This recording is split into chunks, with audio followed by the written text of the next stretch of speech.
সূরা কাউসার 21 বার পরে হাতের বৃদ্ধাঙ্গুলে ফু দিলে যে কেউ আপনার বাধ্য হয়ে যাবে।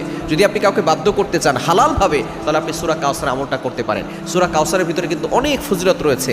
ছোট্ট একটি সূরা, মাত্র 3টি আয়াত রয়েছে। এটা পবিত্র কোরআনুল কারীমের 108 নম্বর সূরা। এই সূরার ভিতরে ফজিলত কিন্তু অনেক বেশি।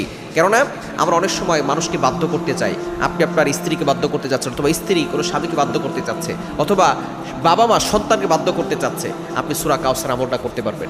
কিভাবে আপনি আমলটা করবেন আমি বলে দিচ্ছি। তবে অবশ্যই স্মরণ রাখতে হবে, ইয়াকিনের সাথে আমল করবেন এবং শুদ্ধ করে সূরাটি পড়তে হবে এবং ওযু করে আপনি আমল করবেন।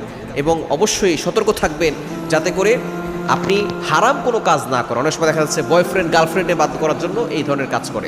হারামভাবে কাজ করলে আপনি কোরআন দ্বারা কোনো উপকৃত হতে পারবেন না। যদি আপনি কোরআন দ্বারা উপকার নিতে চান, আপনি হালালভাবে কাজ করবেন। কীভাবে আপনি আমলটা করবেন? প্রথমে আপনি 3 বার দুরূদ শরীফ পড়বেন। পরে আপনি আপনার হাতটাকে এভাবে, আমরা কর করি 1 2 3, এভাবে আপনি রেখে আপনি প্রথমে 3 বার দুরূদ শরীফ